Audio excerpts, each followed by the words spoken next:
Hello everyone, thanks for tuning in. Today we're going to take a look at a basic checklist for starting a construction company. Strong, durable construction companies are similar to strong, durable buildings. They are both built on solid foundations. Learning about these basic items in this checklist will help you get a better start building your construction company. A bit about me as we get started. I am a contractor, and I have been in the business for over 24 years now. Actually, I started working at the age of 6 over my Christmas breaks, working for my dad. An interesting side story here, I actually learned how to drive a stick shift, manual shift, on an F-350 dump truck. I would back up the dump truck to the dumpster at the shop, which was at our house, and hand empty it into the dumpster after the crews got back. This helped me earn a little bit of spending money while I was in school. Currently, I am the president of our family's commercial roofing company, as well as I have a roof consulting firm. I am also the president and founder of ConstructEd, which is an online learning community which helps contractors build their technical and business skills and make their businesses better. A quick word before we get into the actual checklist. Construction is not a fast game. It's not a get-rich-quick scheme. As with any other type of business, it takes a long time to build a good, solid business. It just doesn't happen overnight. So as you get into this, what I also would like to share with you is that I am not a CPA or an accountant. I'm not a banker. I'm not an insurance agent, and I'm not a lawyer. These are all important professional advisors that you need on your team. My advice that I'm going to share here is based on my 20 plus years experience in commercial and residential construction. So I encourage you to take this advice that I'm going to share and talk about it with the professionals that you're going to use as part of your startup. Most people who leave out on a vacation create a to-do list or a checklist of sorts before they go.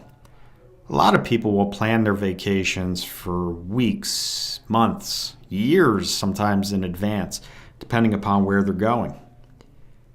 Starting a business is a much longer journey than leaving for a week's vacation.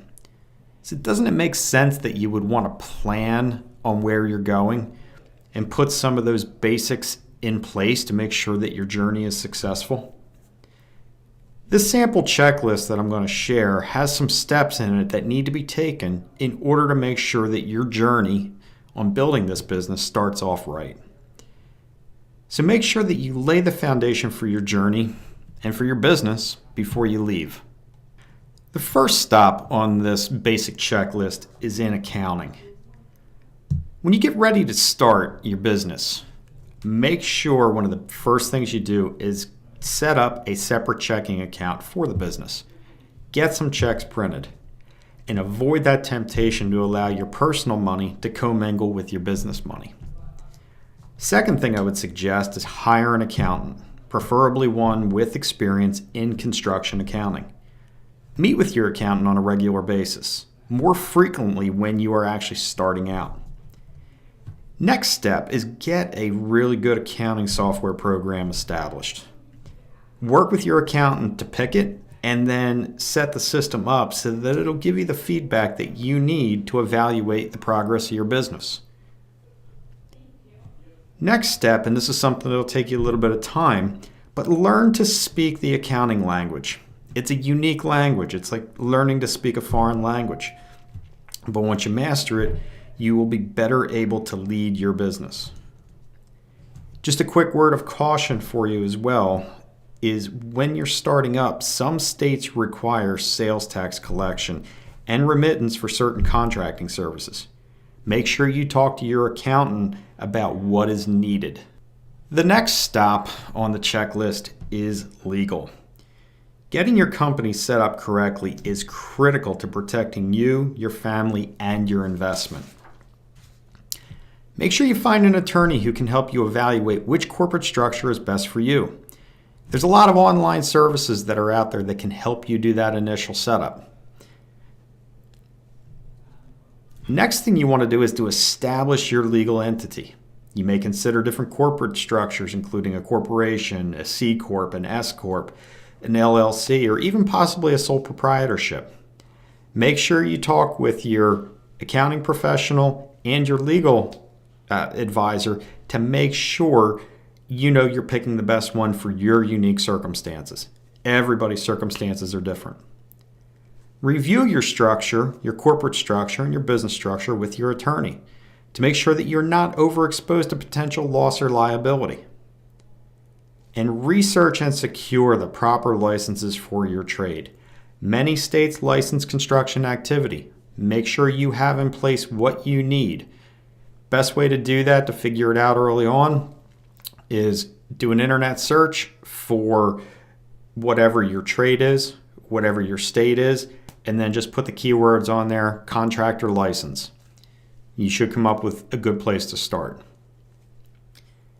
And the last suggestion I would have for you is to establish a standard contract for your business. Your attorney can advise you on what to put into the contract, but make sure you have that standardized contract because that will help you minimize your liabilities when you do go to contract with your customers. The next stop on our list is insurance. Again, I am not an insurance agent, so make sure that you talk with a licensed insurance agent in your state to make sure that your business is covered properly. Look for a broker or agent who is experienced in construction. A lot of times, an agent may not have experience in a particular industry, so they may not be aware of the different types of coverages and the options that you would have available. Determine which lines you will need for your business. It can differ based in large part on the type of work you do, which state you're actually operating in. You got to feel that out and you got to work with your insurance professional. There are 4 primary lines for the construction business. There are others, but these are the 4 that seem to be the make up the most part of the core. You have workers' comp, you have general liability, you have auto liability, and you have inland marine. Again, speak with your insurance professional about where your exposures are and make sure that you have coverages. And make sure that you get coverages that are needed to comply with state requirements at a minimum. Workers' compensation in most cases is going to be required, so make sure you speak with somebody about that. You may also look at an umbrella coverage. Umbrella coverage sits over the top of your other coverages, but you have to talk to your agent about your unique circumstances and make sure it's something that you need and make sure that you're properly insured for your exposure that you might have. The last stop on our checklist is the sales and marketing stop. When you're getting ready to start up, the first thing I believe or I would suggest you want to do is to get that web page built. It can be simple, doesn't have to be complex, but a web page stands as your online brochure for your work. It's a chance for you to be able to show pictures, maybe some testimonials from your customers. It's a very inexpensive way to produce a brochure that you can give to your customers without having to pay for the printing. Next step is you want to establish social media presence. A lot of people are on Facebook. You could use LinkedIn. You can use Houzz. I would keep it to 2, maybe 3 channels in the beginning. If there's too many, you're going to be dabbling in too many and you're not going to be effective in any 1 or 2 of them. The next thing I would do is, or I would suggest that you do, is to get your letterhead, envelopes, and business cards printed up. You especially want to have business cards because you're going to be involved in a lot of social gatherings. You could be at your kid's sporting event, dance recital. You could be at church. You could be wherever you're going to be, out for dinner, and somebody might ask you what you do. They might ask you for a business card. Always have business cards available that you can give to somebody so that they can remember your information. One thing you want to make sure you do is you want to make sure that you have your stationery and your website, that you put your license number on them. In a lot of cases, in a lot of states, it is a requirement that any marketing material you have your license number clearly displayed. The other thing it does for you too is it gives you a sense of credibility in front of your customer. Continuing on with the sales and marketing style, another thing you want to do is if you have trucks within your business, get those trucks lettered. For one, it stands as a moving billboard.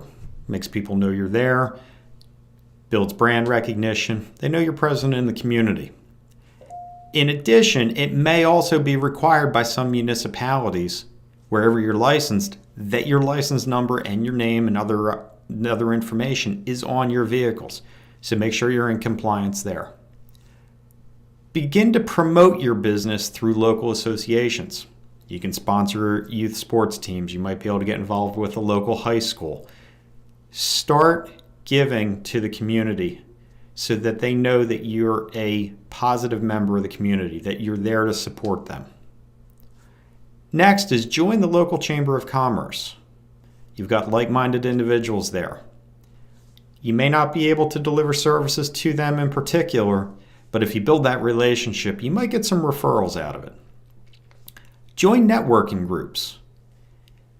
Build relationships within your trade associations. Trade associations have national, regional, and sometimes local chapters. Get involved there with them because that'll give you a chance to be able to network, learn best practices, and see what works for other contractors in your business who you're not direct competitors with. And the last thing that I would suggest you do right from the beginning is establish a process for estimating and producing your proposals. It is vitally important that you're able to produce your estimates and your proposals quickly and effectively, and also consistently, making sure that your pricing has consistency. So work on developing that because the faster you can get your paper out into the marketplace, the more opportunity you're going to have to sign work. And above all else, this is important, that's why it's underlined, is exceed your customers' expectations. It's not enough anymore just to meet the expectations. We know what happens when we miss expectations. People are dissatisfied and we lose a client. But just meeting expectations only really gets you to a point where, yeah, you're going to get paid, but you may not get asked back because you really didn't wow that customer for the next project or that referral. One way to do it is just to underpromise and overdeliver. Don't overpromise and underdeliver. That's a way of being able to miss customers' expectations every single time. So are you ready to get started? You know, it's getting into the construction business is a challenge. And there's a lot of work. As Vince Lombardi points out, the only place success comes before work is in the dictionary. If you're not willing to do the work, the success is not going to come because of it. Thanks for taking a quick tour of this checklist with me. I hope that this simple checklist will give you some thoughts about what steps to take next if you're thinking about jumping in and starting your own company. Remember, get your advisors on board early in the process. They are the experts and can help you lay good foundation for your business. If you would like to learn more about starting and running a successful construction company or are looking to learn about other trade topics, please check out ConstructEd. The link is shown here on the page. If I can help add value to you and your business, please leave a comment below. If you got something from this video, please click on the like button. Thanks and have a great day.